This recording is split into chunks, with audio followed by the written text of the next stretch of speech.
Professor Sheri here, and today we are going to talk about the revenge of my ancestors.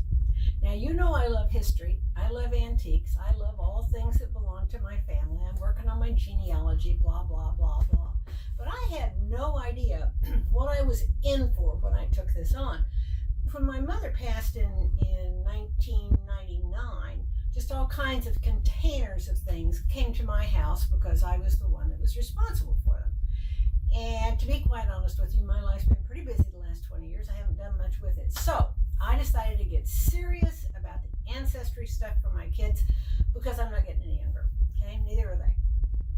So I started writing, and then I realized that I needed to have pictures, and I knew I had pictures downstairs, and I knew I had some documents downstairs. And so my sweet husband, Professor Bob, went downstairs and brought my box of pictures upstairs. My box of pictures. Look at this. Look at this. More of it over here. More of it over here. And I've already sorted a bunch of it and done something with it. Now, why keep all this crap, you say? Well, because it's so interesting. One of the things is there's just tons and tons and tons of notebooks and letters and file folders and stuff. Some from my grandmother, my mother, even from me as a little bitty kid, even from my great-grandmother. Okay? I found things I never thought that I would see again. My grandmother wrote in this little book. Remember, I have to warn you, this is the Monteith's first lesson in geography. It says, think this was my grandmother's book, given to me by her, Clemence Vilbert-Pinay. Well, I'm not sure when she was born, but she married one of the boys that came from France. So we're talking 1800s here. Anybody know what this is? It's a clock for an early car. It weighs a ton, and somehow this thing went through a holder and held the clock up. It's brass. It's super heavy. And then there's little boxes of things. And I can't throw this away. You know why? Because on the back, in little girl handwriting, and it's dated 1931, to Dear Daddy, I'm 12 this Christmas. I am writing this on here, so if you save this little box, you will know how old I was. From your loving daughter, Lucille, December the 25th, 1931. Okay? I mean, I can't get rid of that. I can't get rid of that. Here's a pair of glasses. Did these sit on my granddaddy's face? I don't know. My grandparents were everything to me. So, and maybe we want some nice, Civil War. It's just everywhere. This is cool. You won't think so. Look at this box of crap. You know what this is? These are the decorations off of my mother's first Christmas tree in 1920. She didn't have one the year she was born, 19. And little tiny red ornaments. You know what this is? No, you don't. It's the little piece of foil that comes on a shoelace. When you buy shoelaces. But it was red and shiny, and they lived on a farm. It's 1920. So, I don't know what in heaven's name I do with it, but I know I can't give it away. I know I can't throw it away, and I know to everybody else it's just trash. The bells that were on my mama's first Christmas tree with the letter from 1920 telling us all about Christmas this year. You know what these things are. They've got tons of pictures in them, old pictures. So this was the beginning. This was the beginning. These were the pictures and a bunch of the documents. I'll tell you about the rest of it and show you in just a second. So, in reading the documents that are in there and some of the notebooks, I realized that there were things in my grandmother's trunk. That was singular, I was thinking. And I knew my grandmother had this big trunk that sat against the wall, little path, her bed, all of my life and all of her life that she lived in the big home in southern Missouri. And I knew I had that trunk. And it was in the house of my ex-husband, year 2000. So anyway, I get a hold of my ex-husband and finally get him to agree to bring me the trunk. Well, it's not a trunk.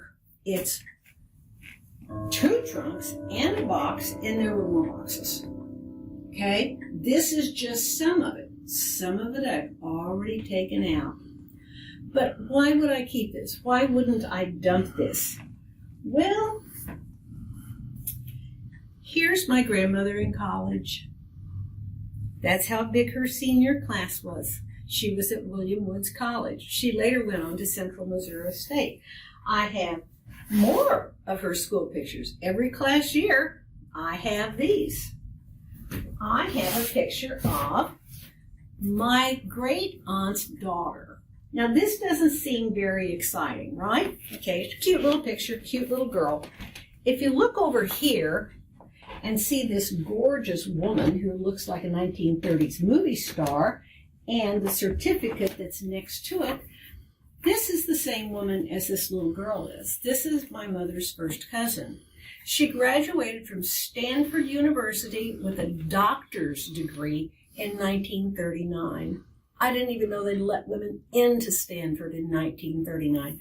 I have her diploma. I have her photograph. I have her little girl pictures. I have her medical bag complete with bandages and instruments. So what do you do with that? I don't know. Look there. 1938 from my granddaddy's store right here. It's a W.D. King. Okay, William Dell. It's a man I'm named after. That's a pretty little thing. And then there's this. Oh my gosh. Look at this ugly little dress. Now, my grandma was born in 1887. And the note with this little dress says, I wore this dress when a child. My mother made it for me. Lucille wore it once to take her picture. Embroidery was on my baby dress. Baby picture is in it. So I'm not sure what the embroidery is. But, you know, my grandmother's mother had to leave. She had tuberculosis when my grandmother was only 5. And so to have this little dress that her mother made all by hand, I can't throw this away. Could you? Not me. That's my grandmother. That was in here. My grandmother and my Aunt Bert, and the little girl over here that became the doctor is her daughter. Okay? And then here's my grandma and my mama, and she's not wearing this little dress, but these are the people involved. These were down in there. I've got thousands of these kinds of things. Okay? So, I don't know. I mean, and everywhere I turn, there's an envelope that says, don't discard this family history inside. So I have to read everything. I have, where did I set those? I can't find them. I have, oh, here they are. You know what these are?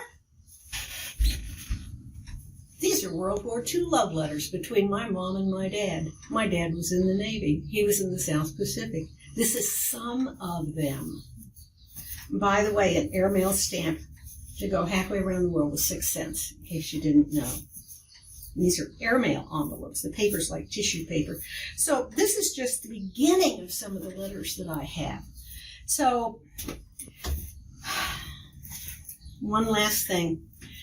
My great-great-grandmother gave this little purse to my grandmother. And this teensy-tiny little coin purse. Now, remember when I told you had to look in everything? If you open this up all the way, it tells the reader where this came from. That Clemence Filbert Pinet gave this to Edith Pinet when she was a little girl. So, I don't know, short of starting my own historic library someplace, I don't know what to do with this. I'm keeping it. You saw in the other room I had lots of plastic containers already where I'm sorting. So this is their revenge on me. One, it's dusty and moldy, and I'm allergic to it. So I get real, choked up and snotty and all of that. There's clothes in here that my grandmother made for my mother. She cut up her pretty dresses and made my mother pretty dresses when she was a baby. That's a nursing book in case you need to study nursing. I don't know. I can't throw any of it out. Nobody wants it really but me. So it is revenge. It keeps me awake at night thinking what's going to happen to it. So you probably don't have all of this. Count yourself lucky. And there was furniture too. Okay, but I've given away a lot of furniture now to my son and to my daughter. Okay, they both have things from their great-great-grandparents.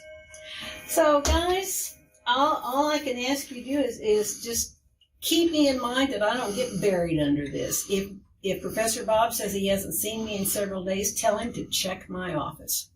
And in the meantime, I'll think about some specific things that I can show you next time. I hope this has both whetted your appetite and thrown maybe a little cold water in it too to dig into your family history. Have a great week. I'll talk to you soon. Bye now.